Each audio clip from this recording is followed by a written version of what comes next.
عبدالرحمن الداخل نے ایسی سی کئی لڑائیاں بھی لڑی، مگر ہمارا موضوع لڑائیوں کی تفصیل بیان کرنا نہیں ہے۔ ہم نے یہ واقعہ بھی محض اس لیے لکھا کہ اندازہ ہو سکے کہ عبدالرحمن کو اندلس میں اپنی حکومت کے استحکام اور مرکزیت پیدا کرنے کے لیے کیا جتن کرنے پڑے، یہاں تک کہ اس بیچارے کو اپنے بعض باغی اعضاء سے بھی لڑنا پڑا جن میں اس کے حقیقی بھتیجے بھی تھے۔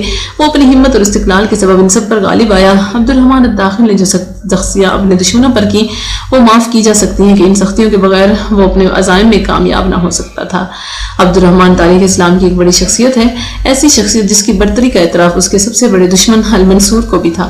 صاحب مجموعہ اخبار اندلس کہتے ہیں کہ منصور کو عبدالرحمن الداخل کی سربلندی اور بلند ہمتی کا بے جا احساس تھا۔ ایک بار اس نے بھرے دربار میں اپنے ساتھیوں سے پوچھا کہ سکر قریش کون ہے؟ لوگوں نے جواب دیا آپ۔ اس نے کہا نہیں۔ لوگ بولے تو پھر امیر معاویہ ہیں۔ المنصور نے کہا وہ بھی نہیں۔ تو لوگوں نے عبد الملک بن مروان کا نام لیا۔ المنصور بولا وہ بھی نہیں۔ تو لوگوں نے عرض کیا پھر آپ ہی بتائیے سفر قریش کون ہے؟ المنصور بولا سکر قریش عبدالرحمن بن معاویہ الداخل ہے، جو اپنی دانائی اور ہیرا جوئی کے سبب تلواروں کی دھار اور نیزوں کی انیوں سے بچ نکلا، جس نے ایک لک و دک صحرا کو عبور کیا، سمندر کی چھاتی پر سوار ہوا اور ایک دوسرے ملک میں داخل ہو کر اپنے لیے ایک نئی دنیا آباد کی، شہروں پر شہر بسائے، فوجیں مرتب کی اور خوش تدبیری اور بلند حوصلگی سے کام لے کر اپنی چھینی ہوئی حکومت از سر نو قائم کی۔ یہ امر واقعہ ہے کہ عبدالرحمن الداخل حیرت انگیز شخصیت کا مالک تھا۔ وہ یقیناً سکر قریش تھا، وہ یقیناً بہت اونچا آدمی تھا جو انتہائی مصیبتوں اور پریشانیوں میں مبتلا ہونے کے باوجود ہمت نہ ہارا۔ وہ جب دمشق سے بھاگا تو ساری خدائی اس کے خون کی پیاسی تھی۔ مگر اس بلند ہمت نوجوان نے ساری خدائی کا مقابلہ کیا، دمشق سے بھاگ کر افریقہ کے صحرا میں پناہ لی اور 5 سال تک آوارہ و سرگرداں پھرنے اور ہر طرح کے مسائل برداشت کرنے کے بعد اندلس میں داخل ہو کر ایک عظیم الشان سلطنت کی بنیاد رکھی اور متواتر 18 سال ملک کے باغی عناصر کے خلاف ایک ناقابل فتح چٹان کی طرح کھڑا رہا، اور جب مرا تو اس کی حکومت کی بنیادیں بے حد مضبوط ہو چکی تھی۔ مکری ابن حیان کے حوالے سے لکھتا ہے کہ عبدالرحمن الداخل انتہائی بردبار عالم، ذہین اور مضبوط ارادہ کا مالک تھا۔ وہ جو ارادہ کر لیتا اسے پورا کرتا۔ وہ دشمن پر حملہ کرنے کے لیے بہت تیزی سے کوچ کرنے کا عادی تھا۔ وہ آرام طلب اور سست نہ تھا، تکلیف اور پریشانی پر صبر کرتا، گھبرا نہ اٹھتا۔ وہ اپنا کام آپ کرتا، اس نے ہر چیز کی نگرانی اپنے ذمہ رکھی تھی۔ بڑی بڑی مہموں کی کمان آپ کی، وہ بہادر اور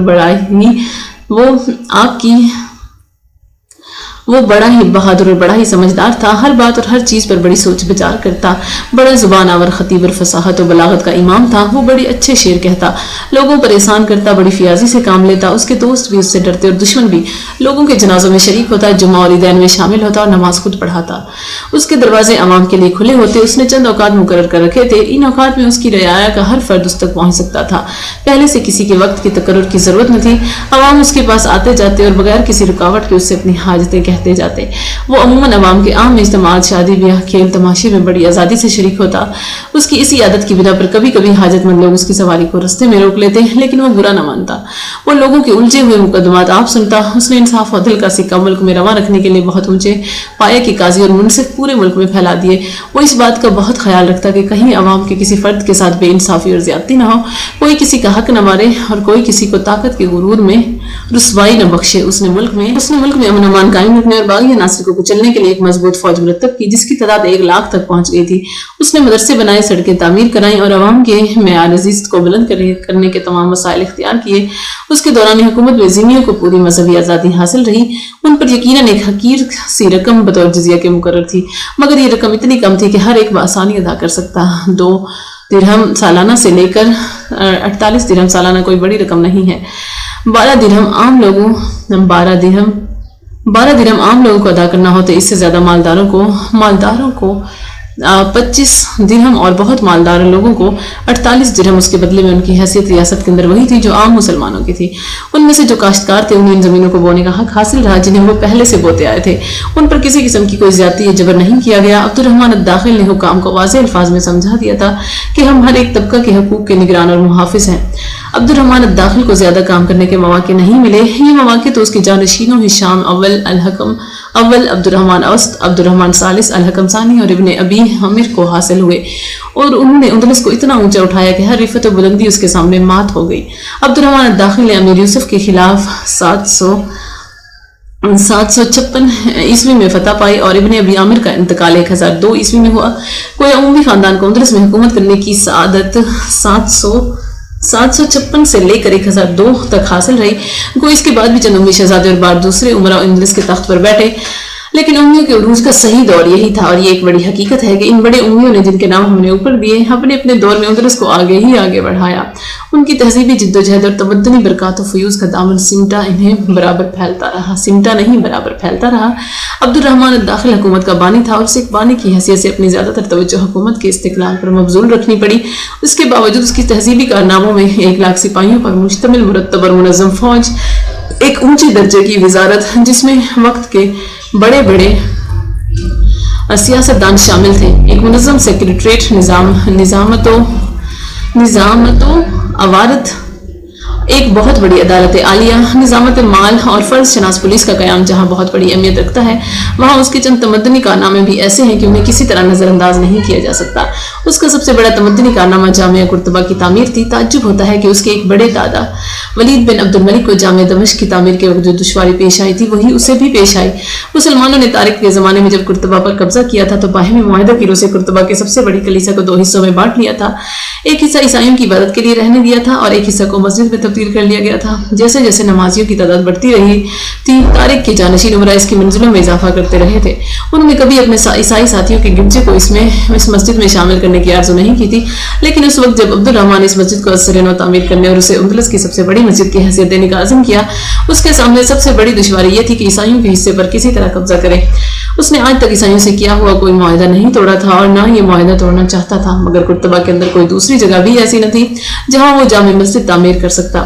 لاچار اس نے عیسائیوں سے رجوع کیا. اس نے ان سے گرجا کی جگہ بڑی سے بڑی قیمت دے کر خریدنی چاہی، لیکن عیسائی راضی نہیں ہوئے. مگر بعد میں ان کے علماء نے سوچا اگر یہ آدھا گرجا دے کر قرطبہ کے وہ سارے گرجے مل جائے جو معاہدہ کی روح سے تقریباً 50 سال سے غیر آباد پڑے تھے تو بہت بہتر صورت پیدا ہو جائے. یہ سوچ کر وہ بادشاہ کے پاس آئے اور اس سے کہا کہ اگر آپ ہمیں قرطبہ کے تمام غیر آباد گرجوں کو ازسر نو آباد کرنے کی اجازت دے دیں تو ہم یہ آدھا گرجا آپ کے سپرد کر سکتے ہیں. بادشاہ نے نہ صرف یہ بات مان لی، انہیں 1,00,000 دینار بھی دیے کہ ان کی مدد سے وہ ان گرجوں کو آباد کریں. تاریخ عالم میں مذہبی رواداری کی کیا ایسی کوئی مثال عیسائی دنیا نے بھی کبھی پیش کی؟ بہرحال عبد الرحمن الداخل نے عیسائیوں کے اس گرجے اور پہلی جامع مسجد کی جگہ ایک نئی عظیم شان مسجد کی بنیاد رکھی. وہ اسے اپنی زندگی میں مکمل نہیں کر سکا، لیکن 2 سال بعد جب وہ بستر مرگ پر گرا تو مسجد میں نماز پڑھانے اور خطبہ دینے سے پہلے موت کے پہلو میں جا سویا. اس کا دوسرا تمدنی کارنامہ رصافہ کی تعمیر تھی. یہ ایک بہت خوبصورت محل تھا جس کے ساتھ ایک بہت بڑا باغیچہ بنا تھا جس میں اس نے ملک اور طرح طرح کے خوشنما درخت اور پودے لگوائے تھے. یہ پھولوں اور پھلوں کی عجیب دنیا تھی. دنیا کا کوئی پھول اور کوئی پودا ایسا نہ تھا جسے اس نے یہاں نہ لگوایا ہو. مفری کہتا ہے کہ قصر رصافہ کی تعمیر عبد الرحمن الداخل نے اندلس آنے کے کچھ دن بعد ہی شروع کرا دی تھی. ایک طرف محل تعمیر ہوتا رہا، دوسری طرف باغ کی آبادی کا کام جاری رہا. اس کے نمائندے دور دراز کے ملکوں میں گئے اور بہترین بیج اور گٹھلیاں لے کر وہاں پہنچے اور دیکھتے ہی دیکھتے ایک نادر و روزگار باغ تیار کیا. اس نے اپنے اس باغ میں کھجور کا ایک درخت بھی لگوایا جسے وہ بڑی حسرت سے دیکھا کرتا. اس نے اس کھجور کے درخت کو دیکھ کر چند شعر بھی کہے تھے.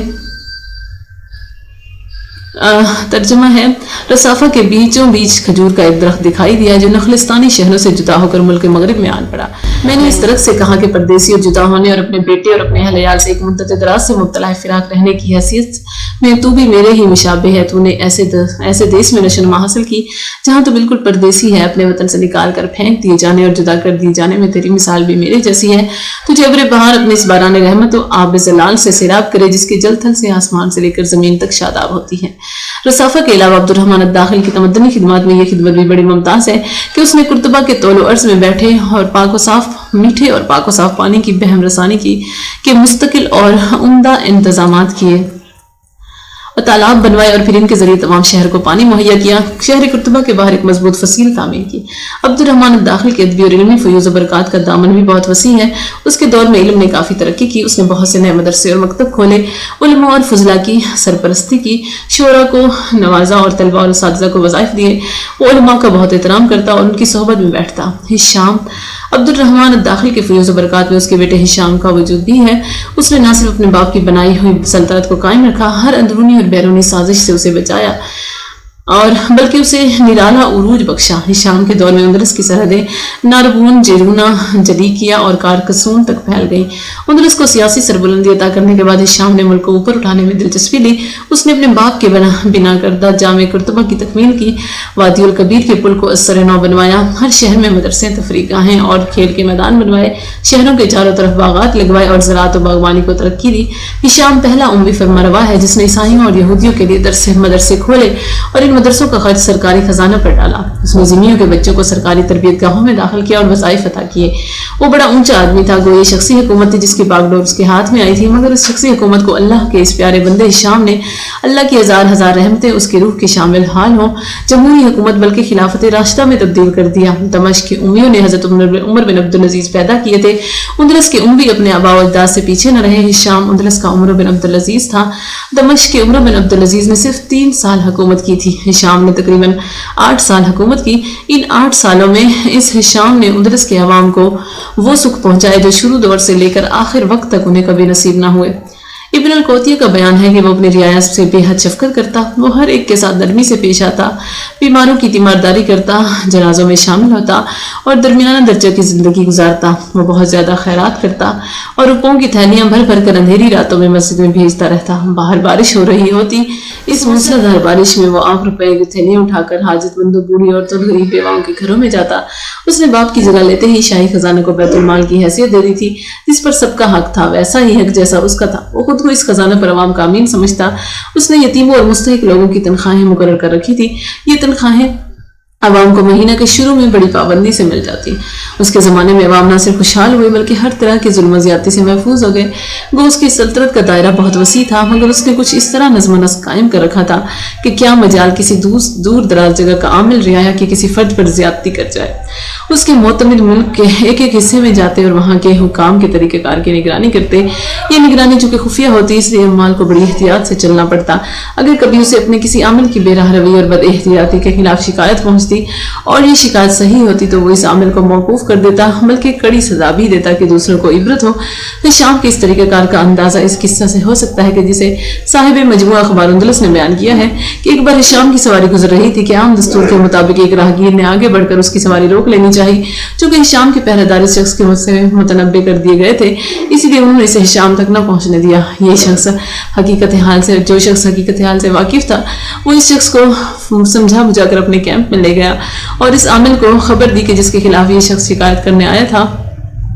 وہ عامل خبر پاتے ہی پہنچا اور اس شخص کو کچھ دے دلا کر اس سے مصالحت کر لی۔ گو اس خبر کو ہشام سے چھپانے کی پوری کوشش کی گئی تھی، لیکن اس کے مخبروں نے اس تک یہ خبر پہنچا ہی دی، اور وہ انصاف و عدل کا اس قدر پابند تھا کہ اس نے عامل کو بھی بلایا اور اس شخص کو بھی، اور دونوں کی موجودگی میں اصل شکایت کو سنا، اور وہ دونوں میں سمجھوتا ہو چکا تھا، لیکن پھر بھی اس نے عامل کو مناسب سزا دے ہی دی۔ وہ اس کے طریقہ کار کا لازمی نتیجہ یہی نکل سکتا تھا کہ عامل خود کو عوام کا خادم سمجھنے لگے اور قریب رعایا اور عمال کی وہی حالت ہو گئی جو حضرت فاروق اعظم کے دور میں تھی۔ ہشام کے دور کی ایک اور خصوصیت جو اسے تمام امیوں سے ممتاز کرتی ہے یہ تھی کہ اس نے تمام محاصل موقوف کر دیے تھے۔ وہ صرف وہی محصول وصول کرتا جو شریعت کی روح سے جائز تھے۔ زکوٰۃ و عشر، جزیہ اور خراج کے سوا باقی کوئی محصول ریاست کے طول و عرض میں کہیں بھی وصول نہ کیا جاتا۔ رعایا کی کسی فرد پر محصول وصول کرنے کے سلسلے میں کسی قسم کی کوئی سختی نہ کی جاتی۔ اگر کوئی عامل ایسا کرتا تو اپنی جگہ سے ہٹا دیا جاتا۔ وہ بڑا منصف اور بہت ہی عادل تھا۔ ایک بار اسے کسی سرکاری کام کے لیے رعایا کے ایک فرد کا مکان خریدنے کی ضرورت پیش آئی، مگر جیسے ہی اسے خبر ملی کہ صاحب مکان فروخت کرنے پر تیار نہیں ہے تو اس نے کسی قسم کا دباؤ ڈالے بغیر یہ مکان خریدنے کا ارادہ ترک کر دیا۔ ہشام نے اپنے دور میں لوگوں کے جھگڑے چکانے کے لیے جن بڑے آدمی کی خدمات حاصل کی وہ عدل و انصاف اور علم و فضل میں اپنی مثال آپ تھے۔ یہ وہی مصعب بن عمر عمران تھے جنہوں نے ایک بار عبد الرحمن الداخل کے وقت عہدہ قضا قبول کرنے سے انکار کر دیا تھا، مگر ہشام کے طریقہ کار سے کچھ اس درجہ متاثر تھے کہ اس کی زندگی بھر اس عہدہ پر فائز رہے۔ ہشام کی نیک دلی، پارسائی اور فرض شناسی کا شہرہ سارے عالم میں پھیل گیا تھا اور تمام عالم اسلام کے علماء اس کے طریقہ کار سے بے حد متاثر تھے، یہاں تک کہ حضرت امام مالک بن انس نے تو ایک موقع پر یہ خواہش ظاہر کی کہ اے کاش اس سال کا حج اس نیک نہاد امیر کی قیادت میں انجام پاتا۔ امام صاحب کے الفاظ تو کچھ اور تھے، الفاظ گو کچھ اور تھے۔ انہوں نے کہا تھا وہ بھی اس حج میں شریک ہوتے مگر شرط کے معنی واضح تھے۔ وہ چونکہ تمام